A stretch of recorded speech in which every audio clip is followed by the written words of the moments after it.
les marchés financiers avec IG Markets. Bonjour. Le risque peut être défini comme le fait d'avoir une exposition incertaine et illimitée. Cependant, il faut toujours avoir à l'esprit que plus un produit est risqué et plus les perspectives de plus-value sont élevées. Mais à l'inverse, le risque de moins-value est également important. Bien entendu, comme nombre de personnes ayant ouvert un compte sur les CFD, vous avez sans doute déjà investi avec un effet de levier. Il est toutefois important de garder à l'esprit la valeur réelle totale de l'investissement sur le marché. Considérons que nous traitons sur le CAC 40 via le CFD France 40. Cette position sur l'indice vous donne une exposition de 10 € par point. Nous ne sommes pas du tout sur un actif sans risque.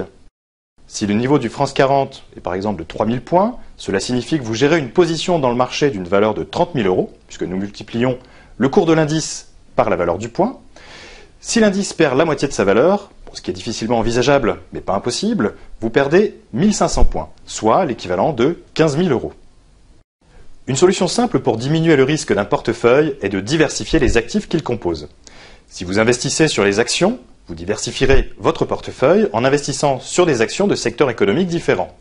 La logique de la diversification est que si un secteur évolue défavorablement, les autres secteurs le compenseront. Le mécanisme de la diversification s'applique bien sûr dans le cadre des CFD. Une façon d'analyser le risque intrinsèque d'une future position est d'observer la volatilité historique de ce marché. Si vous investissez sur un marché avec une volatilité importante, il serait bon pour vous de réduire la taille traitée sur ce marché. Au contraire, la faible volatilité d'un indice ou d'une action pourrait vous inciter à augmenter la taille de votre position. Parlons maintenant du couple risque-rendement ou risque-reward. C'est une notion très courante où vous déterminez des niveaux de sortie en plaçant un stop et une limite. Par exemple, en achetant une action à 100 €, vous placez ensuite une limite à 120 € et un stop à 90 €. Le couple risque-rendement est donc de 2 pour 1, c'est-à-dire que pour une espérance de gain de 20 €, vous êtes prêt à en perdre 10. Donc, sur deux trades de même nature, si l'un est perdant, votre résultat est toujours positif. Cette notion du couple risque-rendement est purement théorique. La probabilité de réalisation est incalculable, car un risque inconnu peut toujours survenir. Néanmoins, c'est un concept à garder en tête lors d'un investissement. Dans l'exemple précédent, il n'aurait pas été judicieux de mettre en place un stop à 50 € avec un objectif limite de 10 €. Dans ce cas, sur deux trades, si l'un est perdant, votre résultat global sera négatif.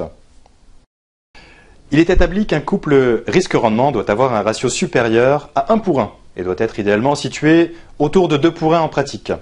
Il doit être ajusté aux spécificités de chaque trade. Si vous pensez que vous pouvez parfaitement gagner de l'argent 9 fois sur 10 sur un marché bien spécifique, il pourrait être intéressant d'avoir un couple risque-rendement plus faible. Si vous prenez une position plus longue dans le temps, il serait préférable pour vous d'avoir un couple plus élevé. Pour bien maîtriser cet aspect, il ne fait aucun doute que vous devez vous entraîner et faire des erreurs afin d'être le plus à l'aise possible avec cette notion. Pour plus d'informations, n'hésitez pas à consulter notre site internet www.igmarkets.fr ou appeler nos conseillers commerciaux au 01 70 70 81 18.